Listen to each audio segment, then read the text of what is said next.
Please join me in giving Dr. Glasper a warm welcome from Yavapai College.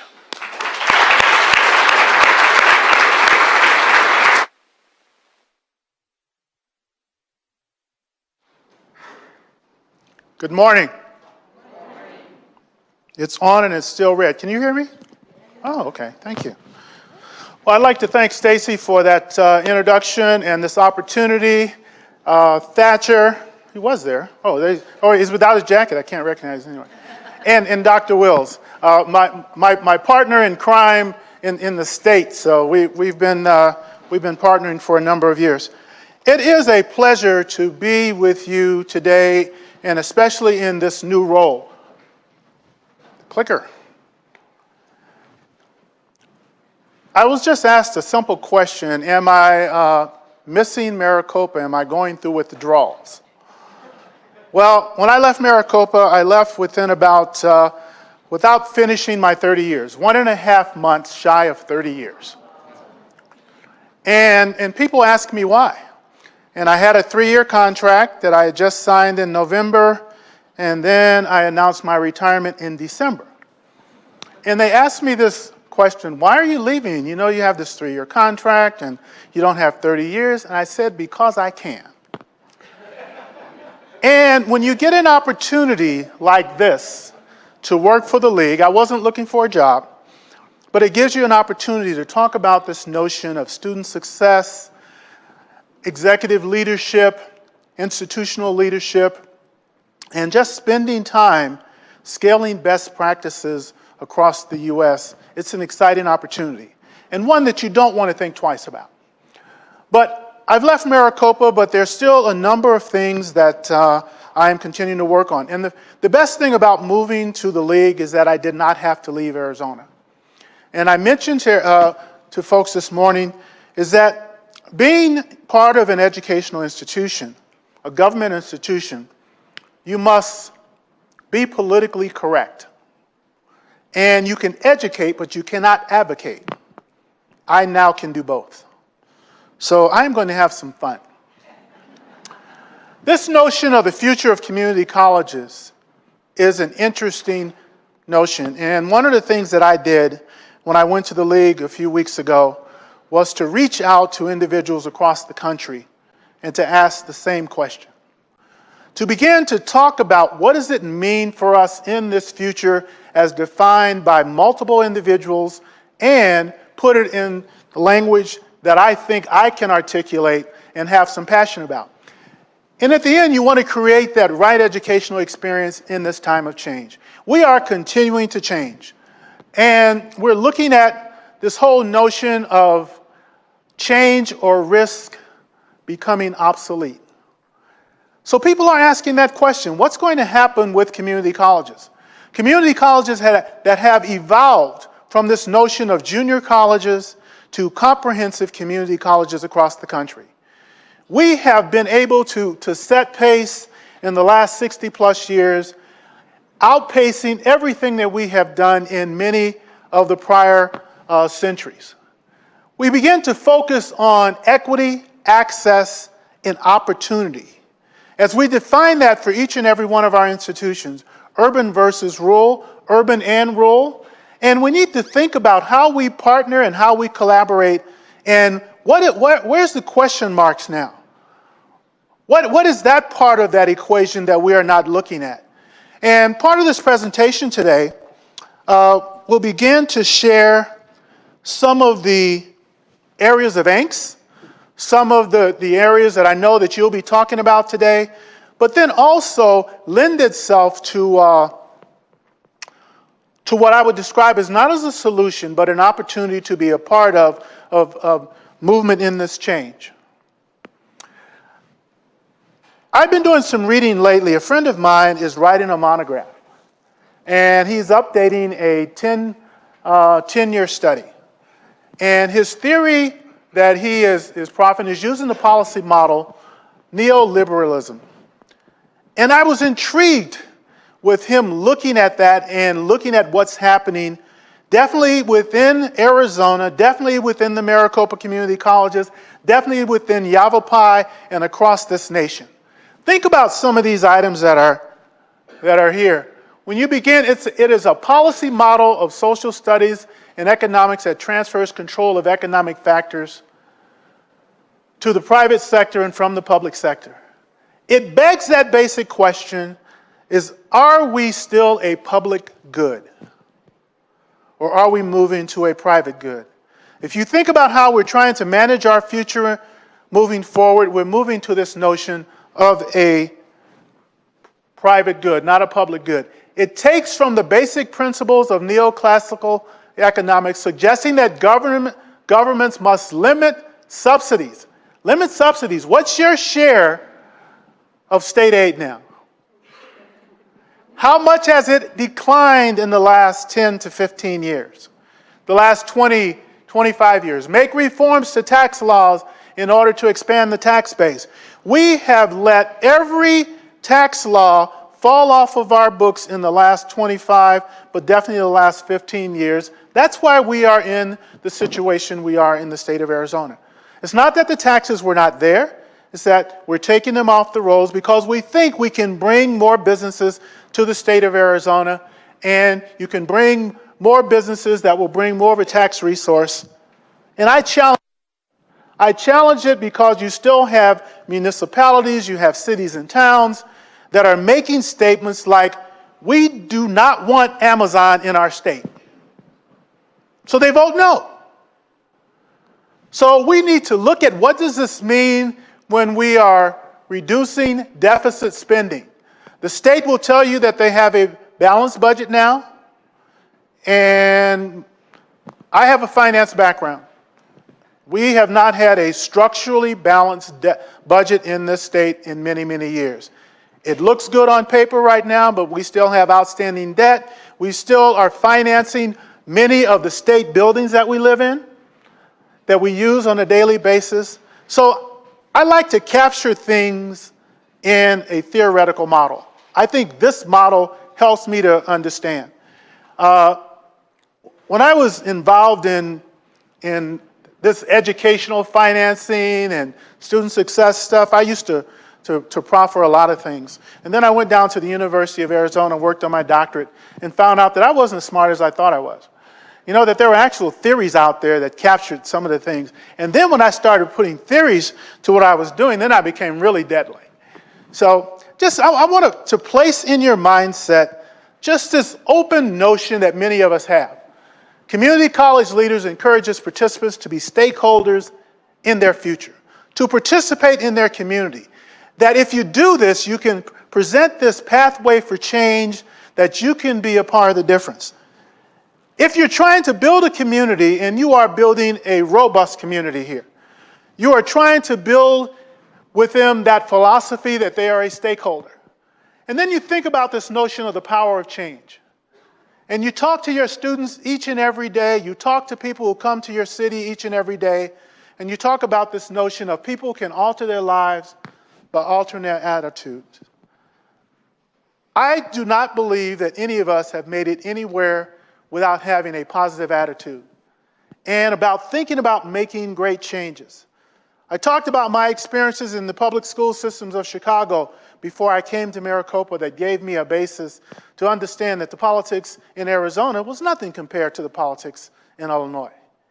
And to be able to survive and thrive, I never had the ambition to be a chancellor, but I got an opportunity to be a chancellor. Now, how do we continue to instill that in our students when we're trying to move forward, when we have all around us that is declining, and we have all of these phrases, we have Proposition 1, 2, 3 that is coming up for us to take action on. And people have choices. They can make a choice to vote yes or no. But if you make a choice to vote no or yes, what does that mean for the future of all of education in Arizona? I don't know if you had an opportunity to go to the Innovations Conference, but at that conference, Dr. Terry O'Banion, which is the emeritus president for the League, presented his new monograph, Bread and Roses. Think about this notion of what Bread and Roses is all about and what I've shared earlier, about living a good life, making a good living. What does that mean? And he's using these two phrases as a metaphor for this notion of integrated education. I had an opportunity about 1.5 years ago to visit Bro Adams. Bro Adams is the chair of the National Endowment for the Humanities. Bro Adams is terrified that four-year institutions are moving away from the humanities. He's terrified that we're focusing on this notion of STEM and not on STEAM. He's terrified that we're losing this notion of connecting liberal arts education and all of those other finer activities that make us a whole person. We're focused now on this notion of workforce because everyone is saying we need to demonstrate that they can have a job. We need to guarantee to our board members that an outcome is that they have a job when they walk away. That is a metric, that is an outcome that is very difficult. But then you have employers that are telling you that the individuals you give us are great technicians, but they don't have people skills. They can't get along with one another. They can't see the big picture. I ask that you get a copy of Bread and Roses and think about how Terry is trying to help bring us together for this notion of essential education. And Bro Adams is asking us to think about ways that the National Endowment for the Humanities can be immersed in the community colleges. Last fall, the Maricopa colleges were able to host the Community College Humanities Association's conference. And Bro was the speaker. When I talked to Bro in DC, we talked about this notion of how the NEH can help us.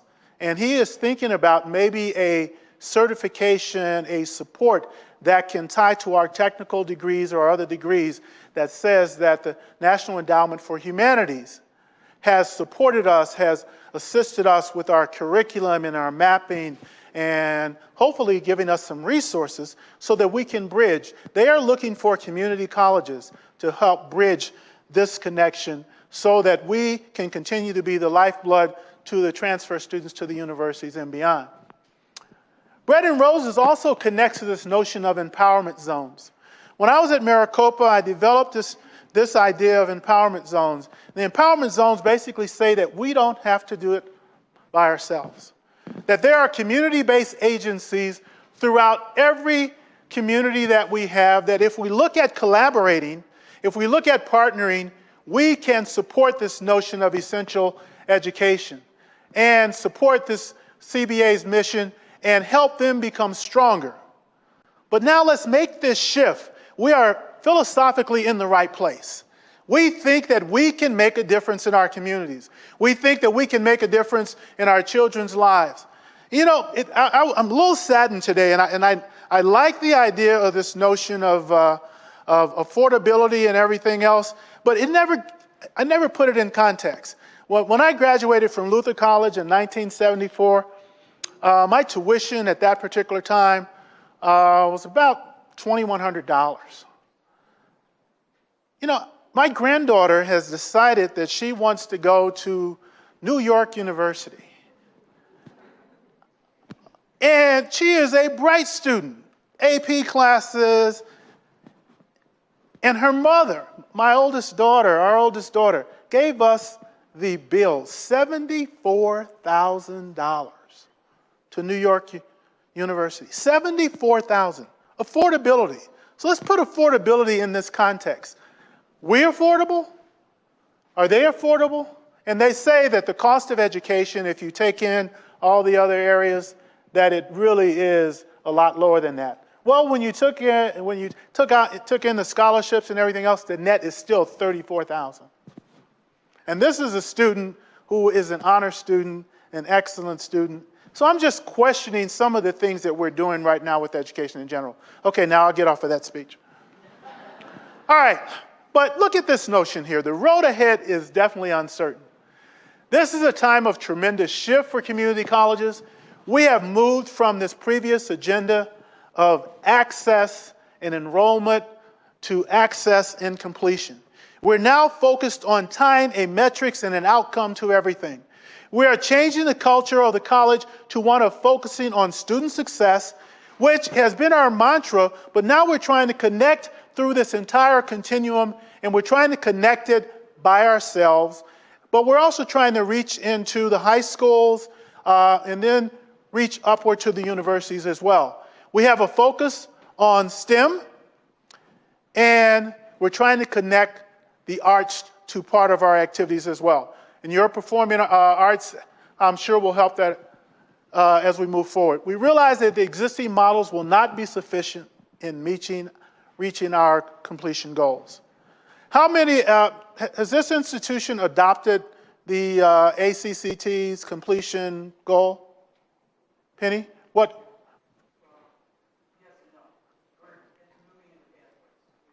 Okay, independent pathways. Well, at the community, at the Maricopa system, our board, they came back and they adopted the ACCT completion agenda. And if many of you are familiar with the Lumina Foundation, the Lumina Foundation has said that by the year 2025, they would like to have 60% of the U.S. be at a level where they have an associate degree, a baccalaureate degree. They want to be a part of that completion agenda. The Arizona community colleges collectively move towards the agenda, and when we believe that by the end of this year, the end of 2020, that all community colleges in the state of Arizona collectively will be able to meet that goal. It's interesting that the universities adopted a goal, but they didn't include the community colleges. And we had an opportunity to tell the universities as they looked at this, how come you have the K-12 system, you have the universities, and you don't have the community colleges? You cannot get to where you need to be without the community colleges. You know, get real. Think about the number of students that we send to our universities in order for them to meet those goals. And I know you're struggling with this, but I had to put this down as well. We are at the end of more with less. We're asking you to do less with less, and we're asking you to do it and put a metric next to it now. So we want you to be more accountable. We're experiencing a dramatic decline in public funding at a time when we must increase access, completion, improve student learning outcomes while trying and testing new models of instruction. We're asking you to be innovative. I remember some 20-something years ago, I did a presentation as the chief financial officer, and people used to always say, you know, you're a chief financial officer, you can pull money out of a hat. So do you remember Karnak? How many of you are going to date yourself and go Karnak with Johnny Carson? Okay, so I dressed up as Karnak for a presentation. I had this big crown on my head, this big robe, and I had all these envelopes. And then I would predict what was in these envelopes. And I was trying to tell people, being a chief financial officer is not about guessing. Finding new student success models is not about guessing. We try to put some logical frameworks around it. We try to move forward. We try to take risks, measured risk. But it is not about guessing, because we put our heart and our soul into it, but we need to find a model that works, one that is scalable, and it will not be scalable in every department. It may not be scalable in every college, but we need to make that movement. And then on top of this, we have all these compliance issues. When we were in rapid decline from the state of Arizona, we stopped asking for money because we knew they weren't going to give us any. But we did ask that they relieve us from some of our compliance issues because they are onerous. The community colleges, one of the areas that we were asked to focus on was to build a performance-based funding model. And this was a request of Governor Brewer.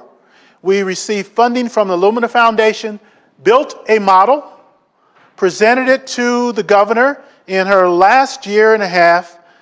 The governor accepted it, refused to move it forward. And now, if you look at what's happening with the K-12 systems, the universities, and the community colleges was never moved forward, they are not even discussing the performance-based funding models. They've come up with something totally different. And we have no idea what that is. And then a shared concern for first generation, disadvantaged, and others.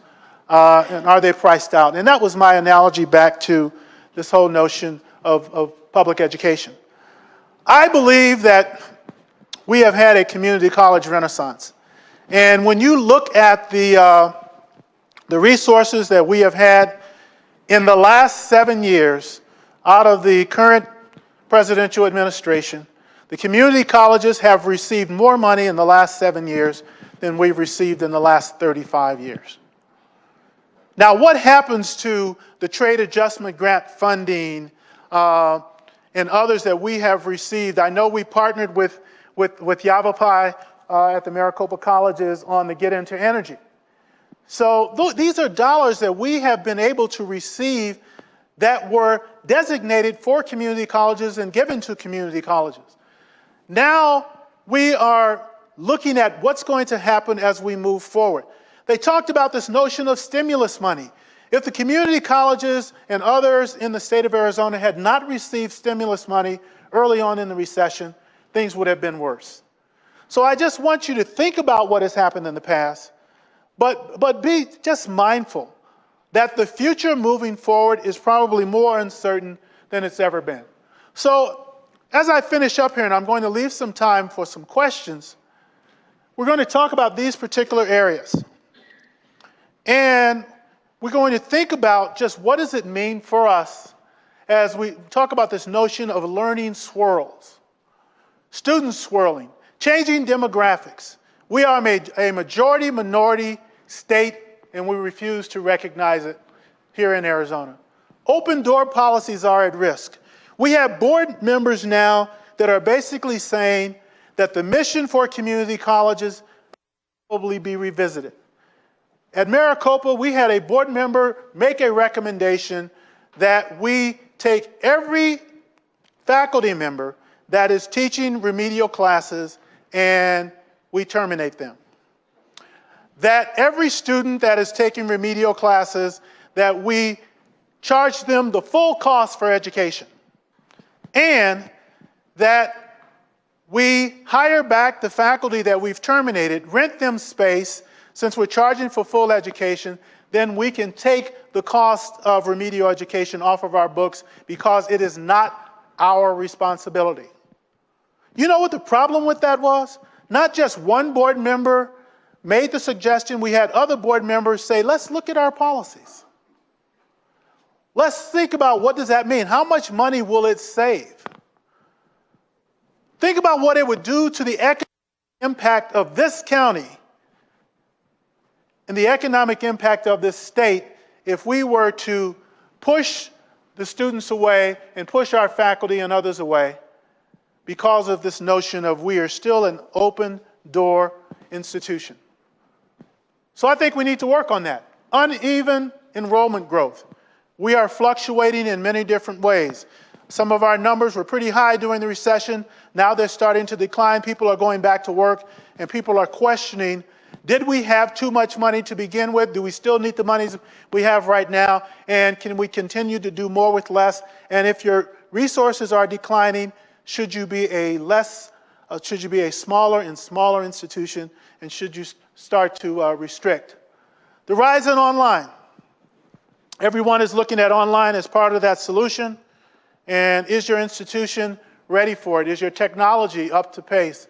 And what's happening in this whole notion of online? And I use these numbers in comparison as I think about online.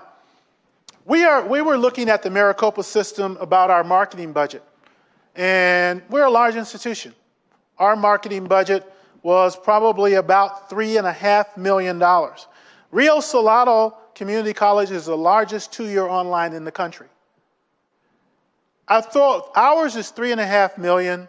Definitely should be considerably higher. I'll throw out two numbers, and you tell me who the institutions are. And these are their marketing budgets. $33 million and $62 million a year.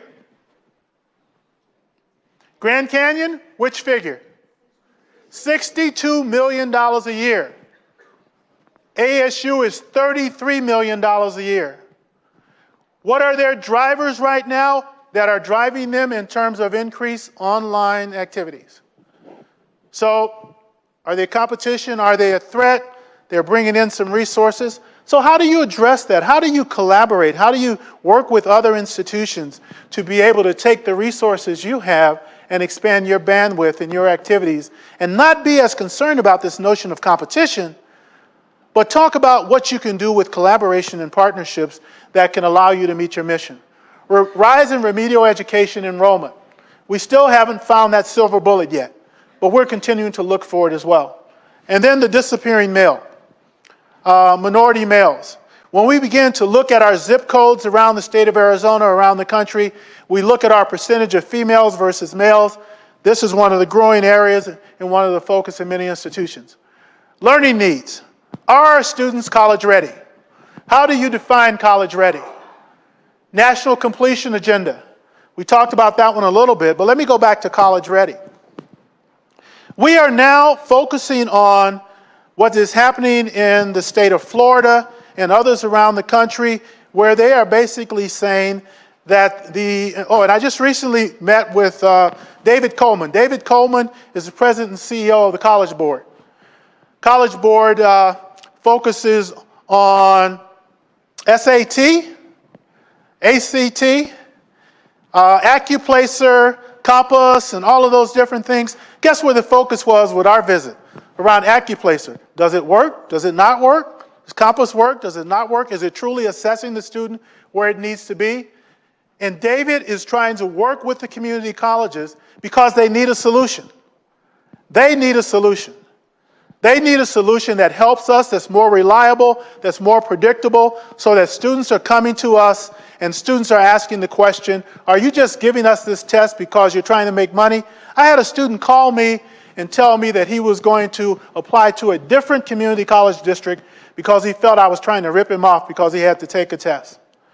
This student had graduated from one of the Valley High schools as an honor student. But you know, as with many of our students, you take this was during the Ames times, you take the Ames test when you're a sophomore, you pass it, you don't do any math for the next 2 years, and you sit down and you take a math test and you fail it. Now, there are many ways that we try to address that, but when there's anger out there, you need to try to figure out how do you partner with other institutions to find a better tool, a different tool, a cost-effective tool, and one that meets your needs. And I know Florida is basically saying, do no testing, put everybody in a class, and we'll see how that works out. And there are many institutions now who are saying that for the most part, it's not working out very well at all. Retraining and service to student veterans, we need to do a better job. We spent more time, and Dr. Cooper is here, and I'll use her institution, on how do we support veterans. We spent close to 2 months trying to determine whether or not we should have a larger veterans center at Glendale, because one of our board members say, you know, they're veterans. Don't they get money from the federal government? Why do we have to support them? You know, we need to educate more about what this retraining and service to our veterans and others in our community, what does it mean to the bottom line? Cybersecurity, disaster preparedness. This is high on the radar. High on the radar. I currently sit on the Homeland Security Academic Advisory Council. One of the areas that they're focusing on is this notion of cyber, and they're basically saying no one can work for the Homeland Security that does not have a bachelor's degree at certain levels. And one of the areas is in cyber. For the last 2 years, I have proven them wrong.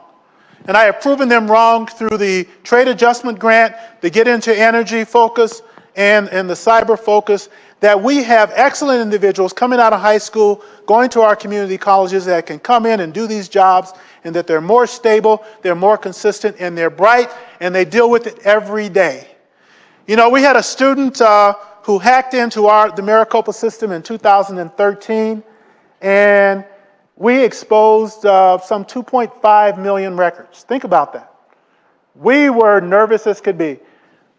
Federal government found this student who was on the East Coast, and for his immunity, he was able to show them how they got into the system. They were able to infiltrate but not exfiltrate anything. And the only thing he said is that I was just trying to see if I could do it.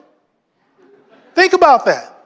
Millions of dollars later, exposure, and then we had a class action suit. The class action suit was settled May 4th, and it was settled in our favor because there was no exfiltration. If there were exfiltration, the class action suit could have cost in excess, given their numbers, $500 million. Think about that when you think about the exposure of your own data and so forth. Sustainability, another one of our agendas that we're looking at. These are some of our learning needs. Learning transitions, faculty and staff retirements. They are beginning to loom again. People may have come back during the recession. I will use Maricopa as an example. I don't know what happened here, but prior to the recession, our full-time faculty ratio was 60% full-time, 40% part-time, and during the recession, it went up to 75% adjunct, 25% part-time, full-time. And we made a commitment, I made a commitment that we would begin to look at what is the proper balance. What is the proper balance that would support our students in the best way? And we are still getting pushback in general on this notion of contingent faculty. What happens? How do we treat contingent faculty? How do we need them? How much do we need them? How do we support them? And how do we make sure that all of our faculty are in the right place at the right time when we have retirements that are looming? Diverse leaders are needed in all of our institutions. Diverse across all categories. And we're not talking about race, we're not talking about religion or whatever, but we're talking about anything and everything. We need diverse leaders. We need our students to see who our role models are out there. Leadership development alignment. One of the things that I like about the League for Innovation is the ELI, the Executive Leadership Institute. It focuses on presidents. Part of my opportunity now is to reach out and focus on bridging. How many of you have gone through the Maricopa Chair Academy? I see some hands out there. I'm in conversations with the Chair Academy and other groups now to say that we need to build a pipeline. We need to build a pipeline of individuals who are interested in mid-level jobs, who are interested in moving up in organizations, and unveil all of this mystery of working in these organizations, and basically say that there are support groups, and figure out a way for faculty who want to move to administration to not have to lose resources in order to move to the dark side. You know, we need the talents of faculty members in making so many of these decisions that impact our colleges and definitely impact our students. And then the employment process. After 30 years, I will never tell you that I was a fan of the Maricopa employment process. During one of my tenures in Maricopa, I was the Vice Chancellor for Human Resources. And I walked out the door one day after we had to terminate a couple of employees, and I made a statement. And I said, we hire some of the dumbest ass people I've ever heard in my life.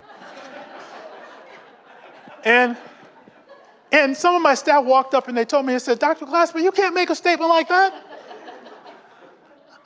I said, but this person went into a student's record, changed the record, and then went back in and tried to change it later. And I asked her why, and she says, well, I bet my friend $10 that I could do it. And then the recommendation was, let's move her to another college.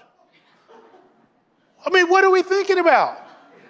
I'm not asking you to raise your hand if you support my statement, but I felt that I was valid, you know?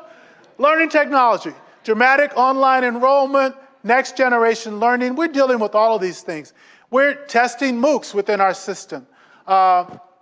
This notion of digital democracy, what does that mean in terms of everything we're focused on? But technology will be our lifeblood.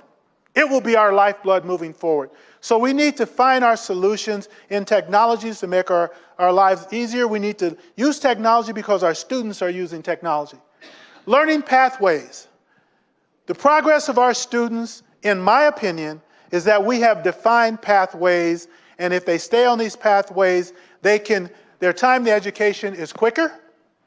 Their time to education can be reduced in costs. Their focus on their curriculum is such that they are not defined, and I was listening to Stacy reading my resume from Maricopa, and we talk about aligning 10 colleges and moving in the same direction. And I saw that Lisa has on a One Maricopa pin.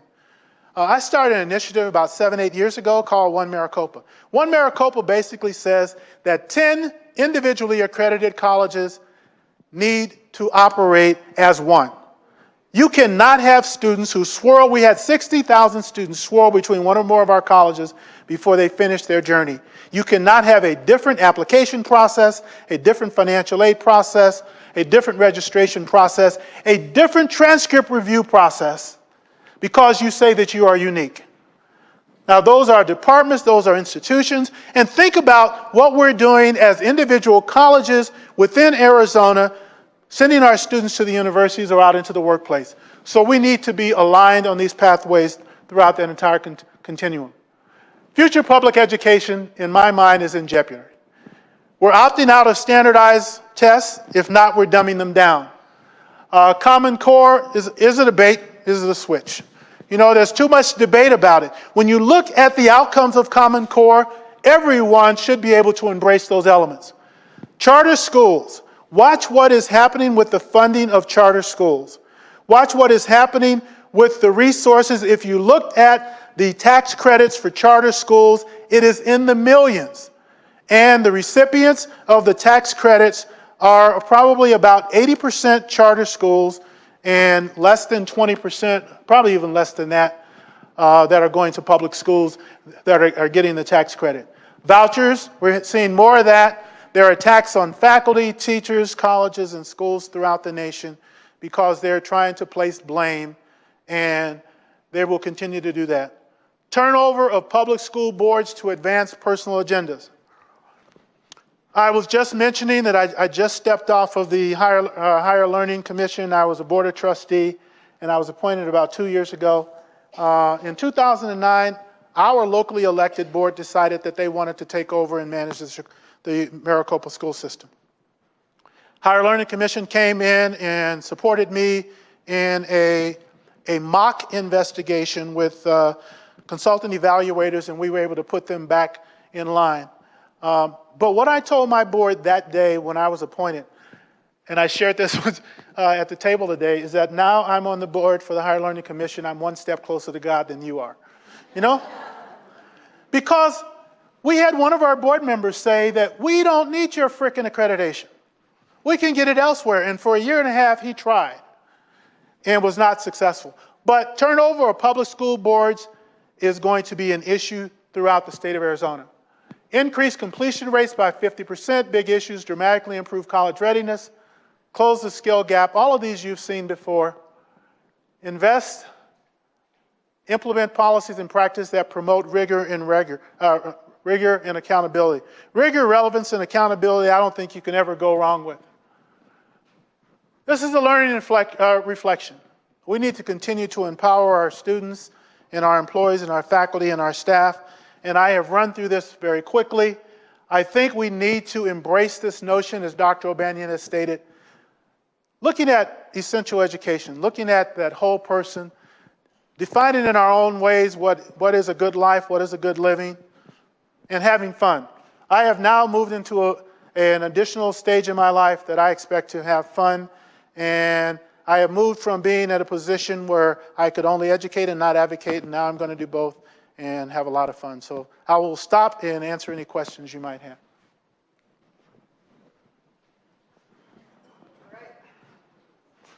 Any questions? There's a question out there somewhere. Go ahead, David. Dr. Glasper, you mentioned a board member at Maricopa had basically said, fire all the faculty teaching remedial classes, and then have the students pay more, rent back, you know, that whole thing. Is that just in Arizona because we're crazy in Arizona? Or No. is that happening nationwide? No, and I use Arizona as an example, but the issue is happening nationwide. The issue right now is that we have been known for some crazy things, but people are watching us, and they're picking up legislation, they're picking up activities, and it's becoming pervasive across the U.S. So I have begun to see it in other areas because the cost of developmental ed, remediation, whatever you want to name it, is a high number. And unless we think of a way to keep the costs down or reduce the costs, and I still think we can do that, then I will see other states, other boards supporting it because they're becoming more afraid because of the disinvestment. How many of you have been watching Illinois? State of Illinois has not, they just recently funded the higher education system. They should have funded it beginning July 1st. They received no budget until about 2 weeks ago. None whatsoever. And then they got a partial budget. They were teaching out courses because they did not have the funding to keep the institutions open. They were laying off staff. And they are now sharing ideas across states. So I think it's pervasive. Other questions? No questions. Dr. Wills will give me a Dr. question. Wills. I always have questions of you, Rufus, and I always learn a lot from you. Let's come back just to Arizona. You and I both, and all of us, have experienced our legislators. I love your comment that now you're free to advocate, but I want to go back to educate. What would your advice be for all of us to educate our legislators? I'm beginning to think it's not possible. Well, one of the things that I was able to do from the Maricopa system, I met with the governor a month after the budget of 2015. And at that budget,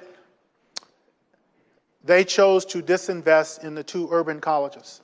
They literally took us to 0. And we were pretty close to it anyway, but they took us to 0. So I went in and I met with the governor, and I talked with him. He gave me 30 minutes. He scheduled me for 30. I got about 45. And I went through a number of different scenarios with him. And I said, I'm not here to ask for money. What you have done, though, is after 50 years as an institution, Maricopa and Pima do not have a line that has their name in the Arizona budget. So it basically sends a message that we don't intend to fund you in the future. But think about this. We have a 7.3 billion annual economic impact. 60% of ASU's juniors have 12 or more credit hours from us. We're the largest provider of workforce training in the state of Arizona. And I went through this whole litany of stuff. And then at the end, he looks at me and he says, this is great data. You need to tell somebody. Okay?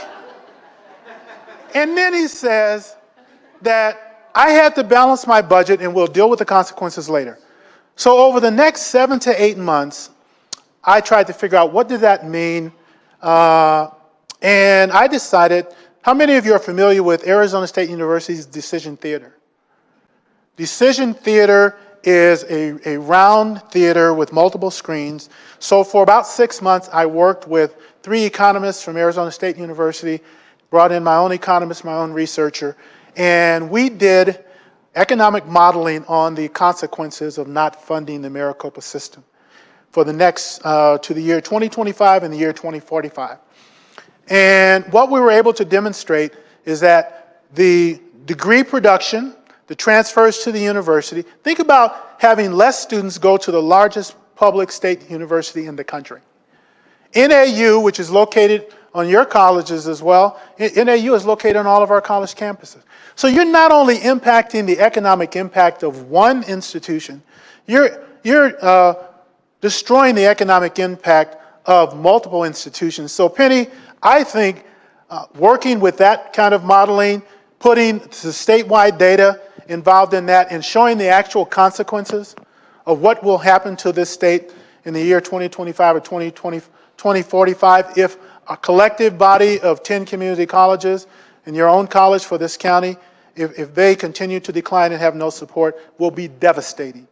And the economic impact number will be a decline that they cannot recover, especially if they're on a decline with tax money and resources. Sure. And with that bill, though, with that presentation, we were able to pass a piece of legislation That was the expenditure limitation legislation. And it didn't give us any money, but it gave us the opportunity, all 10 colleges, to make money, to be more entrepreneurial, and actually keep the money if we have some great ideas. So I'm sure that this institution can find some as well. Well, thank you I'm just trying, okay, I'm fine. Got a quick one? Yes. What states are doing it right? Who has a model that, If I had to pick one state that I think is doing it right, it's Tennessee. Tennessee is doing it right with individual institutions and with state government. They are actually sending out very good results right now. But if you wanted to look closer, I would also look at California. California is now starting. California, during the recession, had the same reciprocal debt that we had. I mean, they're 10 times the size, but they had the same issues. They have come out, and their governor in their state has supported them. They are now moving close to full enrollment. They are now giving salary increases and other things. And they were the same place we were during the recession. But their states are supporting them. This notion of free community colleges requires the federal government 75%, states 25%. So therefore, free community colleges won't fly in Arizona. They won't fly. So, but I think that when you look at Tennessee, that as a state, they're collectively doing it right. And there are some significant portions of Florida that are doing, and Seattle is coming around, the Washington area. So I'm going to be canvassing these places for best practices and good ideas. And any of your ideas that you would like to share, I would love to have those shared via our Innovations Conference or our STEM Conference. So thank you very much, Stacy, and thank you for your time today. Best wishes. Thank you, Dr. Glasper.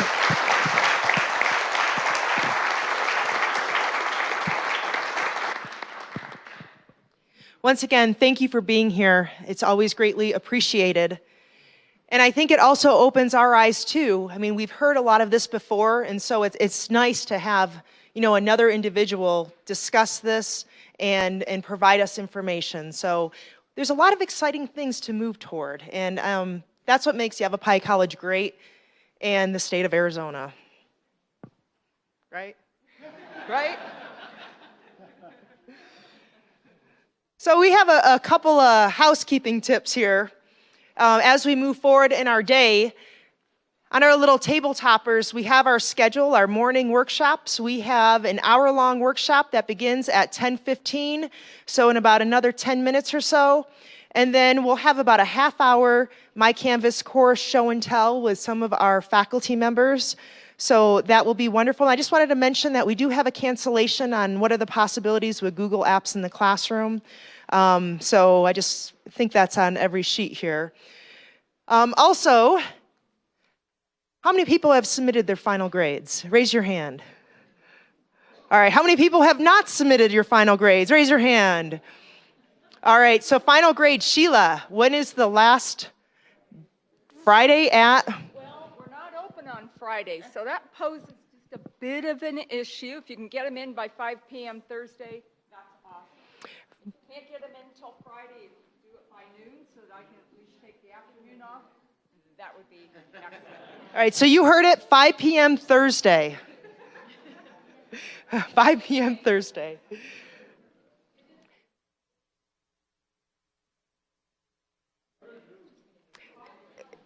Noon on Friday? Thursday? I know it's going to be tough, so 5 Thursday. Noon on Thursday. Noon on Thursday. Yeah, we'll dedicate the Thursday morning session to getting your grades in. So, yeah. Any questions? Sheila will be available, so please work with her. I also wanted to mention, please sign in. We do want to, and this is a really healthy summer institute, and I am just so happy to have all the faculty engagement, so thank you very much. Throughout the day, there'll be sign-in sheets in your sessions. Please sign up too, because we always want to get our numbers and say this is our healthiest institute ever, and we'll continue to keep on moving forward in the future. So once again, thanks for making this academic year a success. Please finish up some breakfast, come down and join us for lunch because we have a wonderful day ahead of us. Thank you, Dr. Glasper.